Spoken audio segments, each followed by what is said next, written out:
आज हमें स्टार्ट करना था ड्रग्स एंड अल्कोहल अब्यूज से। Survey and static shows that the use of drug and alcohol has been on the rise specially among the youth. कि survey और जो data है वो ये सब ये दिखाते हैं कि जो अल्कोहल और ड्रग्स इन सब का जो यूज़ है यूथ में बहुत ज़्यादा बढ़ गया है। This is really a cause of concern as it could result in many harmful effects. ये एक चिंताजनक विषय है क्योंकि इसकी वजह से बहुत सारे हार्मफुल इफ़ेक्ट्स हो सकते हैं। Proper education and guidance would enable you to safeguard themselves against these dangerous behavior pattern and follow healthy lifestyles। अगर उनको प्रॉपरली गाइड किया जाए, एजुकेशन मिले, तो वो इन सारी चीज़ों से बच सकते हैं और एक हेल्दी लाइफस्टाइल जी सकते हैं। The drug which are commonly abuse, जो ज़्यादातर ड्रग्स लिए जाते हैं वो कौन से ड्रग्स हैं? That is opioids, cannabinoids, Coca, alkaloids. अब ये इंपॉर्टेंट है कि यहाँ से क्वेश्चन पूछा जा सकता है कि कॉमनली अब्यूज ड्रग्स कौन कौन से हैं। अब वो डाल दे opioids, cannabinoids and coca alkaloids. Majority of these are obtain from the flowering plant. और ज़्यादातर कहाँ से ऑब्टेन होते हैं? फ्लावरिंग प्लांट से। कुछ ऑब्टेन होते हैं फंजाई से भी। अब इस पर कोई ध्यान नहीं देता, फ्लावरिंग प्लांट सब पढ़ लेता है, फंजाई कोई नहीं पढ़ता। तो कहाँ से होता है ये? फ्लावरिंग प्लांट्स और फंजाई से। Opioids are the drug. आप किसके बारे में बता रहे हैं? पहले ओपॉइड्स के बारे में। ओपॉइड्स वो ड्रग्स हैं जो बाइंड करते हैं स्पेसिफिक ओपॉइड रिसेप्टर से, जो प्रेजेंट होते हैं हमारे सेंट्रल नर्वस सिस्टम में। अब हमने अपने न्यूरल कंट्रोल कोऑर्डिनेशन में चैप्टर में देखा था जो अलग अलग हार्मोन्स होते हैं वो सब कैसे काम करते हैं, रिसेप्टर्स पे जाके काम करते हैं। ऐसी ओपॉइड जो ड्रग है वो भी अपने एक स्पेसिफिक रिसेप्टर पे जाके बाइंड करता है। उस रिसेप्टर को कहा जाता है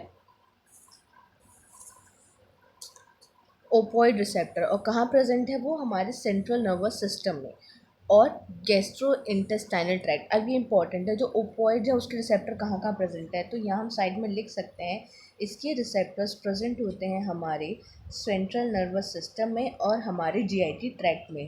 कहाँ होते हैं? जीआईटी ट्रैक्ट में, क्योंकि यहाँ से क्वेश्चन पूछा जाता है कि इनके रिसेप्टर्स कहाँ प्रेजेंट है। नाउ अब किसकी बात हो रही है?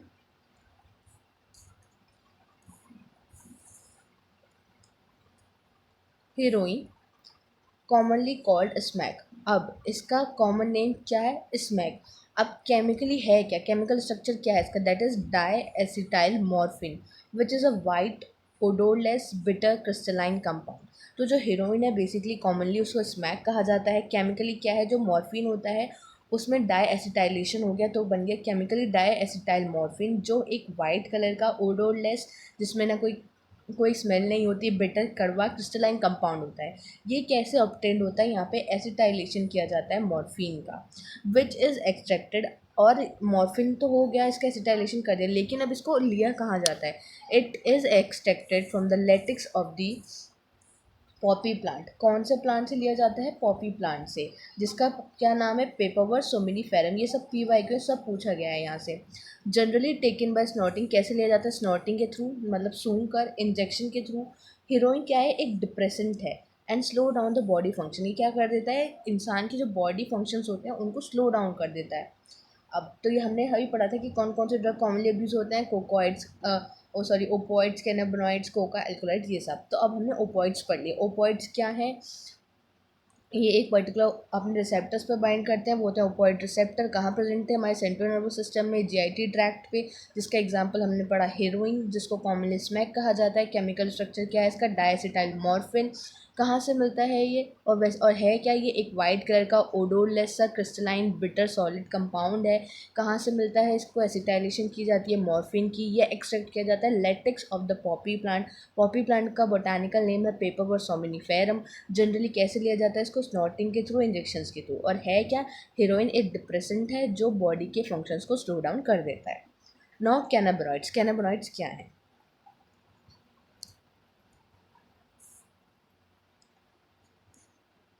Cannabinoids are a group of chemicals. ये केमिकल्स का ग्रुप है which interact with cannabinoid receptor present principally in the brain। अब कैनाबिनॉइड्स क्या है? केमिकल्स का ग्रुप है जो कहाँ इंटरेक्ट करते हैं? ये भी अपने कैनाबिनॉइड रिसेप्टर के साथ इंटरेक्ट करते हैं और वो कहाँ प्रेजेंट है? मेनली हमारे ब्रेन में। जो नेचुरल कैनाबिनॉइड्स हैं वो ऑब्टेन्ड होते हैं इन्फ्लोरेसेंस से। प्लांट, कौन से प्लांट के? Cannabis sativa.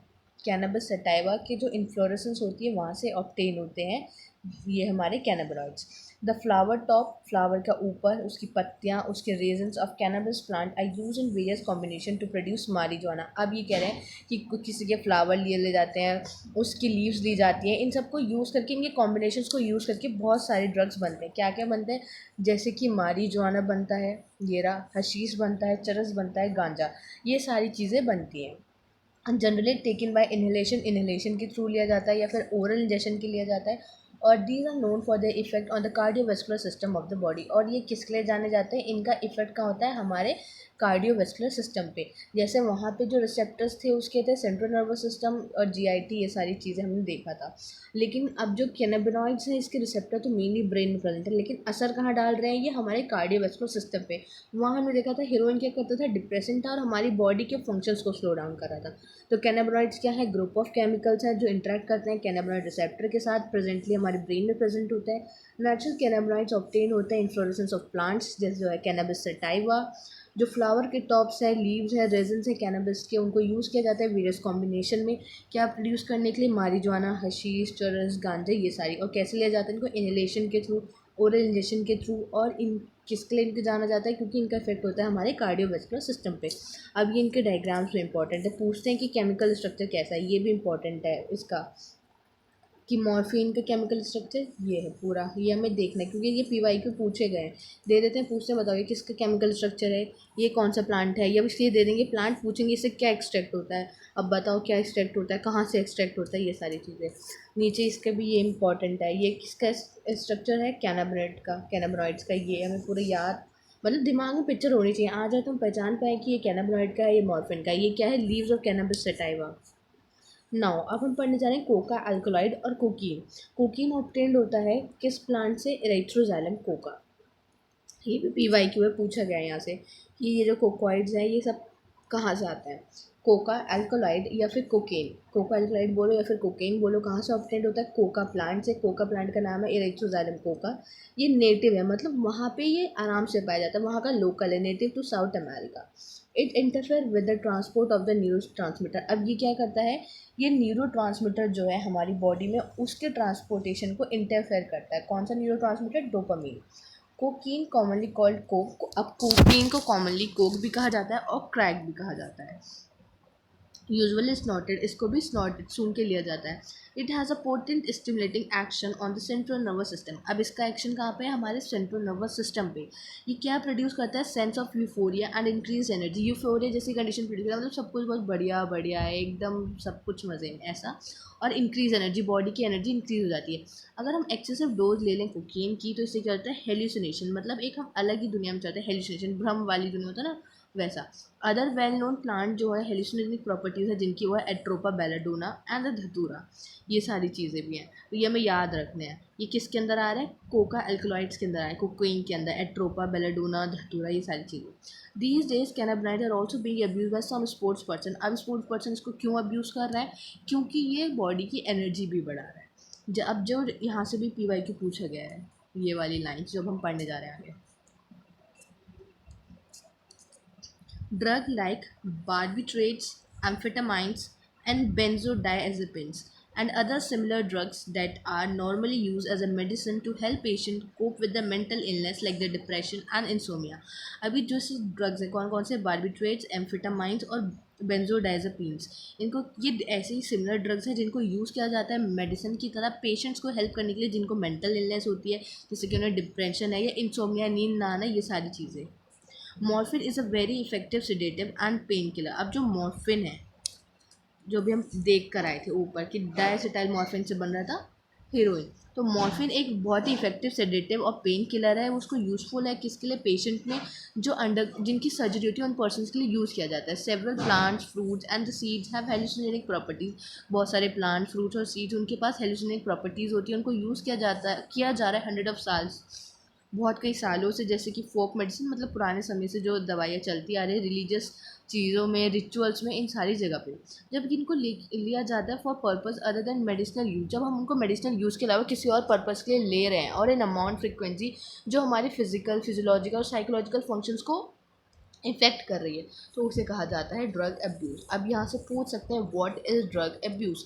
तो ऐसे सब्सटेंसेस, ऐसे मेडिसिन्स या ऐसे ड्रग जिनको हम ले रहे हैं अदर देन मेडिसिनल पर्पस के अलावा, जिससे हमारी बॉडी की कौन कौन सी चीज़ें फिजिकल, फिजियोलॉजिकल और साइकोलॉजिकल फंक्शंस इफेक्ट हो रहे हैं, इंटरफेयर होता है, उसे कहा जाता है ड्रग एब्यूज़।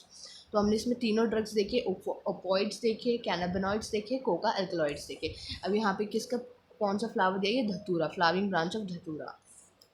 ये सारे इंपॉर्टेंट हैं इसके डायग्राम्स भी। Smoking also paves the way to hard drugs. Tobacco has been used by the human being for more than 400 years.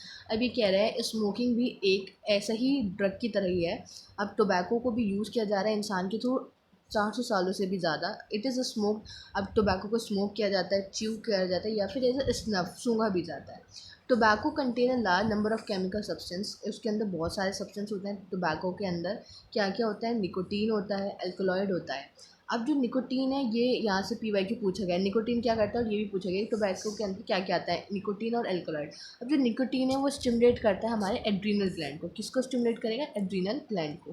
तो nicotine stimulate the adrenal gland to release adrenaline and noradrenaline. क्या release करवाएगा, adrenaline release करवाएगा और nor adrenaline release करवाएगा अपने blood circulation में।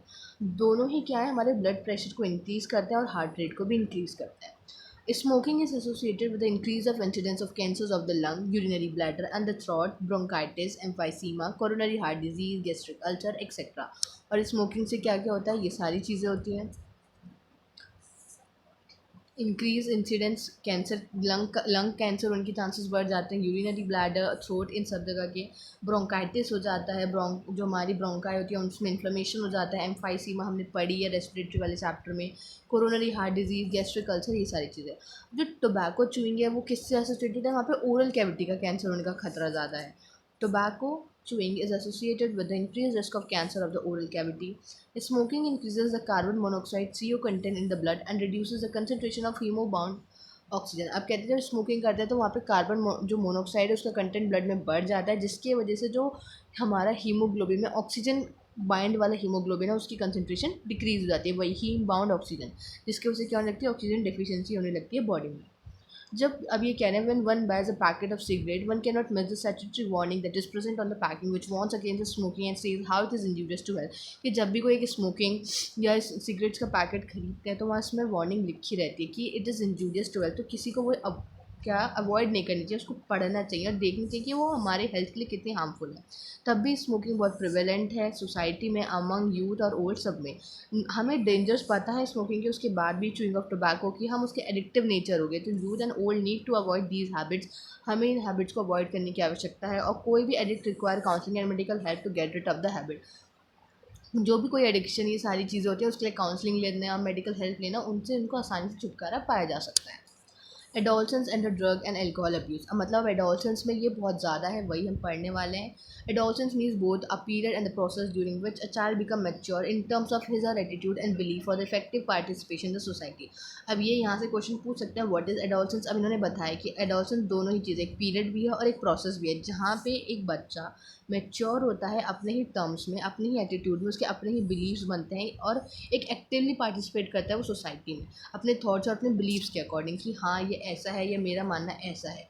The period between 12 to 18 years of age may be thought of the adolescence period. 12 से 18 साल की जो उम्र होती है वो एडोलसेंस पीरियड के अंदर आती है।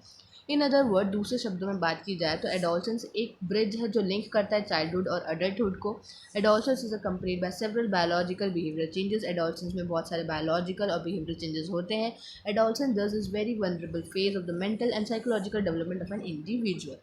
अब बात करें curiosity, need for adventure and excitement and experimentation constitute common cause which motivate youngster toward the drug and alcohol abuse. अब उन्हें क्यूरियोसिटी होती है जानने की, उनके अंदर एक्साइटमेंट होता है नई नई चीज़ें करने की आवश्यक, वो उनको मतलब नई नई चीज़ें करने का सोचते हैं कि हम ये ट्राई करें या ये चीज़ करके देखते हैं कैसी होती है। तो a child's natural curiosity motivate him or her experiment. This is a complicated further by effect that might be perceived as benefit of alcohol or drug use. Thus the first use of drug or alcohol may be out of curiosity. अब ये कह रहे हैं curiosity में ही वो सारी चीज़ें करते हैं, मे भी कह सकते हैं जो पहला स्टेप होता है वो उसकी क्यूरियोसिटी की वजह से ही हो, लेकिन उसकी वजह से क्या हो सकता है, later child start using these to escape facing problems, बाद में वो इन चीज़ों को यूज़ करने लगता है अपनी प्रॉब्लम से बचने के लिए। Of late stress from the pressure to excel in academic examination, इन सारी चीज़ों की वजह कि उसे अपनी एग्जामिनेशन में अपनी एकेडमिक्स में अच्छा करना है, has played a significant role in the persuading the youngster to try alcohol and drugs. और एक ये मेन रीज़न होता है जिसकी वजह से यंगस्टर्स क्या ट्राई करते हैं, अल्कोहल और drugs. The perception among the youth that is cool और द प्रोग्रेसिव टू स्मोक, ये बहुत कूल है, प्रोग्रेसिव है स्मोक करना, ड्रग्स का यूज़ करना, अल्कोहल का यूज़ करना, ये सारी चीज़ें हैं जिसकी वजह से यूथ ये सारी हैबिट स्टार्ट करता है। Television, movies, newspaper, internet also have to promote this perception, इस परसेप्शन को टीवी में एडवर्टीजमेंट चीज़ें सब और ज़्यादा प्रमोट भी करती हैं। Other factors that have been seen to associate with the drug and alcohol abuse among the adolescents are unstable or unsupportive family structure and peer pressure. अब ये यही कह रहे हैं, दूसरे फैक्टर्स भी हैं कि वहाँ पे अल्कोहल अब्यूज़ के एडोल्सेंट में कि उनका अनस्टेबल अनसपोर्टिव फैमिली स्ट्रक्चर होगा या पीयर प्रेशर, अपने दोस्तों के प्रेशर में आकर। अब एडिक्शन और डिपेंडेंस क्या है, because of the perceived benefits that the drug are frequently use repeatedly, the most important thing which fails to realise is the inherent addictive nature of the alcohol, कि हम लगा ये सब करने से इनहेबिटेड से क्या होता है, एडिक्टिव हो जाते हैं एल्कोहल और ड्रग्स के लिए। एडिक्शन क्या है, एक साइकोलॉजिकल अटैचमेंट है कुछ इफ़ेक्ट्स के लिए, जैसे कि euphoria, temporary feeling of wellbeing associated with a drug and alcohol. Euphoria का मतलब ही यही होता है कि आपको लगता है कि सब कुछ एकदम बढ़िया है और वो इसी चीज़ के लिए। तो एडिक्शन क्या है, एक साइकोलॉजिकल अटैचमेंट है। अभी पूछ सकते हैं what is addiction, what is addiction, एक साइकोलॉजिकल अटैचमेंट, किसी चीज़ों इफेक्ट, कुछ इफेक्ट्स के लिए साइकोलॉजिकल अटैचमेंट। जैसे कि यूफोरिया उन्होंने दिया है, एक टेम्प्रेरी फीलिंग होती है कि सब कुछ अच्छा है, जो किसके थ्रू आती है, ड्रग्स और एल्कोहल के through. These drive people to take them even when these are not needed, जिसकी वजह से लोग इसको लेते हैं जब आवश्यकता नहीं है उसके बाद भी। और even when there use become self destructive, कि उनके लिए अब उसका यूज़ सेल्फ डिस्ट्रक्टिव है, उन्हीं को हानि पहुंचा रहा है, स्वयं को हानि पहुंचा रहा है, तब भी वो उसको लेते हैं। With the repeated use of the drugs, लगातार ड्रग के यूज़ से द टॉलरेंस लेवल होता है रिसेप्टर का हमारी बॉडी में, वो इंक्रीज़ हो जाता है। कॉन्सिक्वेंटली जो रिसेप्टर्स होते हैं वो रिस्पॉन्ड करते हैं सिर्फ हायर डोज ऑफ ड्रग को, अल्कोहल को, जिसकी वजह से ग्रेटर इंटेक और एडिक्शन होता है। However it should be clearly borne in the mind that the use of these drug even once can be a forerunner to the addiction. अगर हम इसको यूज़ करते हैं तो ये क्या बन जाता है, एक एडिक्शन बन जाता है। Thus, the addictive potential of a drug and alcohol pull the user into vicious circle leading to their regular use। वही इसलिए जो एडिक्टिव पोटेंशियल होता है ड्रग और एल्कोहल का, जिसके वजह से यूज़र जो होता है इस घेरे में फंसता ही जाता है और जिसकी वजह से उसको वो रेगुलर यूज़ करता रहता है, from which he or me may not be able to get out, और जिससे वो फिर बाहर भी नहीं आ पाता। In the absence of any guidance, जब कोई गाइडेंस नहीं है, काउंसलिंग नहीं है, तो पर्सन एडिक्टेड हो जाता है और डिपेंडेंट हो जाता है उनके यूज़ पे। अब इन्होंने बताया कि यहाँ पे एडिक्शन क्या था, अब बता रहे डिपेंडेंस क्या है। डिपेंडेंस एक टेंडेंसी है बॉडी की to manifest a characteristic and unpleasant withdrawal syndrome if the regular dose of the drug alcohol is abruptly discontinued.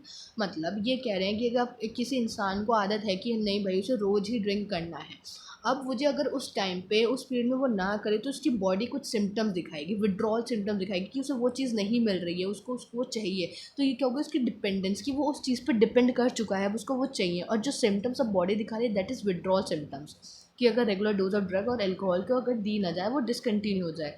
तो दिस इज़ कैरेक्टराइज, अब कैसे कैरेक्टरिस्टिक कैसे पता चलते कि उसके सिम्टम्स आ रहे हैं, एनजाइटी होगी उसे, उसकी बॉडी शेक करने लगेगी, नॉज़िया वॉमिट जैसा फील होगा, स्वेटिंग होने लगेगी, which may be relieve when the use is resumed again. और ये कब रिलीव हो जाती है, जब उसको अगर दोबारा रिज्यूम कर दिया जाए। कुछ केसेस में क्या है, withdrawal symptoms can be severe and even life threatening and the person में नीड मेडिकल सुपरविजन। कई बार ऐसे भी होता है विड्रॉल सिम्टम्स बहुत ज़्यादा हो जाते हैं और लाइफ थ्रेटनिंग, मतलब उसकी लाइफ के लिए खतरा हो जाता है, तो वहाँ पे हमें मेडिकल सुपरविजन की आवश्यकता पड़ती है। Dependence lead the patient to ignore all the social norms in order to get sufficient fund to satisfy his or need, this result in many social adjustment problem. Dependence की वजह से क्या हो जाता है, पेशेंट इग्नोर करने लगता है जितने भी सोशल नॉर्म्स हैं, ताकि उसे सफिशिएंट फंड मिल सकें, जो भी उसकी डिज़ायर्स हैं, जो भी उसकी नीड है, उन सबको फुलफ़िल कर सके, जिसकी वजह से कई बार सोशल एडजस्टमेंट प्रॉब्लम्स भी होती हैं। सोशल एडजस्टमेंट प्रॉब्लम से रिलेट कर सकते हैं, मान लो किसी की इनकम इतनी नहीं है कि वो सारी ये चीज़ें अफोर्ड कर सके, तो वो कुछ ना कुछ इधर उधर जाएगा, किसी न किसी ऐसी एक्टिविटी में इन्वॉल्व होगा जो सोशली इनकरेक्ट होंगी, तो उसी को कहा गया है सोशल एडजस्टमेंट प्रॉब्लम्स होंगी वहाँ पे। अब इफेक्ट क्या होता है ड्रग और एल्कोहल अब्यूज़ का, immediate adverse effect of the drug and alcohol abuse are manifested in the form of reckless behaviour, vandalism and the violence. Excessive dose of the drug may lead to the coma and death due to the respiratory failure, heart failure and cerebral haemorrhage. अब ये बता रहे हैं कि क्या क्या effect हैं drug और एल्कोहल अब्यूज़ के, अगर आप तुम उसे लेते ही रहोगे जो एडवर्सली तुम्हारा ड्रग अब्यूज़ है वो बढ़ चुका है, जिसकी वजह से अब तुम्हारा रेकलेस बिहेवियर होगा, मतलब बेचैनी सी होगी तुम्हें, ये सारी चीज़ें देखने मिलेंगी। एक्सेसिव डोज लोगे जिसकी वजह से तुम कोमा में जा सकते हो, तुम्हारी डेथ हो सकती है, उसके रीज़न क्या है, रेस्पिरेटरी फेलियर हो जाए, हार्ट फेलियर हो जाए, सेरिब्रल हेमरेज हो जाए। A combination of drug A combination of a drug on them intake along with the alcohol generally results in overdosing and even death. अब जो कॉम्बिनेशंस ले जाते हैं ड्रग के कि चलो ये मिक्स करके, उससे क्या होता है, ओवरडोजिंग हो जाती है और उससे डेथ भी हो सकती है। The most common warning sign of the drug and alcohol abuse among the youth include drop in academic performance. Most common warning क्या है कि अगर उनके एकेडमिक परफॉर्मेंस में ड्रॉप हो जाए या वो और स्कूल कॉलेज इन सब में नहीं आ रहे, उनका इंटरेस्ट कम हो गया पर्सनल हाइजीन में, withdrawal, isolation, depression, fatigue, aggressive and rebellious behaviour, ये सारी चीज़ें, डिटोरेटिंग रिलेशनशिप फैमिली के साथ नहीं बन रही, फ्रेंड्स के साथ नहीं बन रही, जो उनकी हैबिट्स थी, इंटरेस्ट था, वो सब में अब उनका इंटरेस्ट जा चुका है, स्लीपिंग पैटर्न बदल गया है, हीटिंग हैबिटेट, फ्लक्चुएशन वेट में, एपेटाइट में, सारी चीज़ों में सब में क्या हो गया, डिस्टर्बेंस आ गया। तो ये सब दिखा रहे हैं वार्निंग साइंस की मे बी वो पर्सन इंडल्ज हो सकता है ड्रग अब्यूज़ में।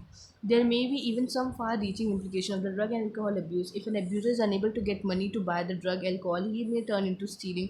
वही अगर उसके पास पैसे नहीं है तो वो चोरी चकारी करेगा. Adverse effects are just not restricted to the person who is using drug or alcohol. कई टाइम drug और alcohol addict become cause of the mental or financial distress उसकी family और friends के लिए भी. ये सारे इफेक्ट होते हैं। Those who take drug intravenously, जो डायरेक्टली अपने वेन्स में लेते हैं इंजेक्शंस के थ्रू, निडल के थ्रू, सिरिंज के थ्रू, तो वो मोर लाइकली उनको क्या हो सकते हैं, सीरियस इन्फेक्शंस हो सकते हैं, जैसे कि एड्स वगैरह, hepatitis B. The virus which are responsible for these disease are transferred from one person to another by sharing the infected needle and syringes. अब जो भाई ड्रग एल्कोहल अब्यूज चल रहे हैं, सेम सिरिंज से वो एक दूसरे ले रहे हैं, तो जो उनके अंदर वायरस होगा वो दूसरे में जाने की चांसेस भी बढ़ जाते हैं। बोथ एज और हेपेटाइटिस भी इन्फेक्शियस और क्रॉनिक इन्फेक्शन है, अल्टीमेटली फैटल और लास्ट में बहुत हानिकारक होती है, और वो ट्रांसमिट होता है सेक्शुअल कॉन्टैक्ट और इन्फेक्टेड ब्लड के थ्रू।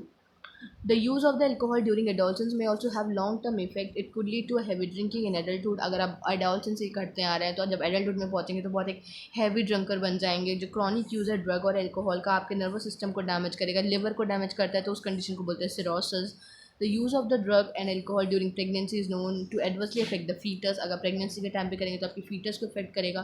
दूसरा मिस यूज़ ये होता है ड्रग का कि सर्टेन स्पोर्ट्समैन करते हैं अपनी परफॉर्मेंस बढ़ाने के लिए, वो मिस यूज़ करते हैं नार्कोटिक एनाल्जेसिक्स को, एनाबॉलिक स्टेरॉइड्स को, डायबिटिक्स को और सर्टेन हार्मोन्स को स्पोर्ट्स में, ताकि उनकी मसल स्ट्रेंथ बढ़ जाए, वो प्रमोट कर सकें एग्रेसिवनेस, और जिसकी वजह से उनका जो एथलीट परफॉर्मेंस है वो इंक्रीज़ हो जाए।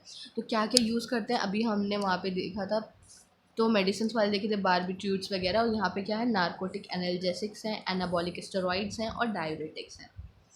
The side effect of the use of the anabolic steroid in female. अब एनाबॉलिक स्टेरॉइड अगर फीमेल में यूज़ कर रही है तो उसका क्या साइड इफेक्ट है, उसके अंदर मैस्कुलिनेशन आ जाएगा, फीचर्स लाइक मेल जैसे फीचर्स आ जाएंगे, एग्रेसिवनेस बढ़ जाएगी, मूड स्विंग्स होंगे, डिप्रेशन होगा, एबनॉर्मल मेंस्ट्रुअल साइकिल हो जाएगी, एक्सेसिव हेयर आ जाएंगे फेस पे, बॉडी पे, क्लिटोरिस का एनलार्जमेंट हो जाएगा, वॉइस की डीपनिंग हो जाएगी। तो ये सारे सिम्टम्स हैं कि अगर फीमेल एनाबॉलिक स्टेरॉइड यूज़ करती है तो उसके ये सारे साइड इफ़ेक्ट्स हैं।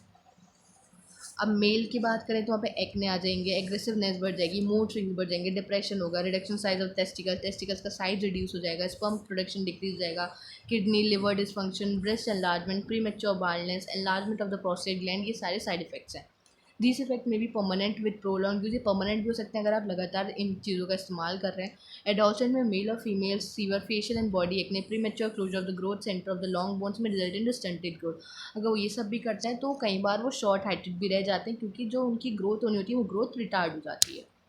अब प्रिवेंशन एंड कंट्रोल, अब जो द एज ओल्ड ये सारी चीज़ें कहा गया है हमेशा कि प्रिवेंशन बेटर देन क्योर, यहाँ पे भी यही ज़रूरी है, एक सही बात है कि it is also true that the habit of such a smoking, taking drug, alcohol, ये more likely to be taken up at the young age. Young young age में ये सारी चीज़ें स्टार्ट होती हैं, मोर ड्यूरिंग एडोलसेंस के time. Hence, it is best to identify a situation that may push adolescents toward the use of drug and alcohol, take remedial measure well in the time। वही इन सबसे बचने के लिए आपको remedial measures लेने चाहिए, counselling करानी चाहिए, अपने पेरेंट्स, टीचर, इन सब की रिस्पॉन्सिबिलिटी होती है, वो सब चीज़ों पर ध्यान दें। Parenting that combines the high level of nurturance and consistent discipline has been associated with the lower risk of substances abuse। जिनकी थोड़ी स्ट्रिक्ट पेरेंटिंग होती है, जो डिसिप्लिन में रहते हैं, वहाँ पे ये चीज़ें ना होने की प्रोबेबिलिटी ज़्यादा होती है। सम ऑफ द मेजर्स जो यहाँ पे मेंशन किए गए हैं कि कैसे प्रिवेंशन किया जा सकता है। अवॉइड अनड्यू पीयर प्रेशर, कि आप अपने दोस्तों के इन्फ्लुएंस में ना आए, जो पीयर प्रेशर है उसमें ना डालें। एवरी चाइल्ड, उसकी अपनी अपनी चॉइसेस, पर्सनैलिटी होती है जो रिस्पेक्ट करनी चाहिए। और चाइल्ड को कभी भी पुश नहीं करना चाहिए कि वो अपनी अपनी थ्रेशोल्ड लिमिट से बियॉन्ड से जाके परफॉर्म करे, चाहे एकेडमिक हो, स्पोर्ट्स हो, कोई भी एक्टिविटी हो। उसको अच्छे से एजुकेट करें, काउंसलिंग करें। अगर उसको हेल्प की आवश्यकता है पेरेंट्स पीयर से, वहाँ से हेल्प ले। डेंजर साइंस देखें, तो वही सब बताया, educating counselling him and here to face the problem stress, to accept disappointments, कि डिसअपॉइंट फेलियर्स पार्ट है लाइफ का, उन्हें एक्सेप्ट करना सीखो। Worthwhile to channelise the child energy in healthy pursuit sports reading, उसकी एनर्जी को दूसरी जगह पे लगाओ, स्पोर्ट्स में, म्यूजिक में, योगा में। अगर आपको हेल्प की आवश्यकता है पेरेंट्स पीयर से help low immediately so that they can guide appropriately. Help may even be sought from close or trusted friends से help low. Beside getting proper advice of set of their problem, उनको help करो, उनकी feeling समझो, जो वो कहना चाहते हैं वो समझना चाहिए। फिर अब उनके अंदर डेंजर साइन देखो, अगर आप देख रहे हो कि कुछ चेंजेस आ रहे हैं तो already parent and teachers needed to look for and identify the danger sign discuss अब, जो भी हमने डिस्कस करें। इवन फ्रेंड्स, अगर उन्हें ऐसा लगता है कि कोई उनका दोस्त वगैरह ये सब चीज़ों में इंडल्ज है तो हेसिटेट ना करें, उसके पेरेंट्स टीचर्स को बताएं। Appropriate measure would be required to diagnose the malady and the underlying causes would initiating the proper remedial step of the treatment, जिसके वजह से उसको proper treatment मिल पाएगा और वो इन सब चीज़ों से बच पाएगा।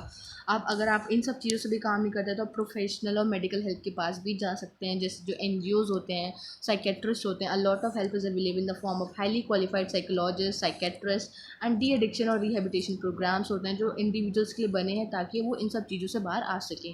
इस हेल्प के थ्रू जो अफेक्टेड इंडिविजुअल है उसको सफिशिएंट एफर्ट और विल पावर लगती है ताकि वो इन सब प्रॉब्लम से बाहर आ सके और एक प्रॉपर नॉर्मल हेल्दी लाइफ जी सके। तो यहाँ पे हमारा पूरा चैप्टर कंप्लीट हो गया। ये वाला पार्ट थोड़ा ऐसे ही था रीडिंग वाला, तो एक बार और दोबारा रीड कर लेना। कुछ समझ नहीं आया तो मेंशन कर देना, I try to solve it. मिलते हैं नेक्स्ट वीडियो में with genetics. Thank you, bye. और मैंने डेंगू चिकनगुनिया की जो कम्युनिटी पोस्ट है वहाँ पे उसके नोट शेयर कर दिए थे, तो वहाँ से पढ़ सकते हो।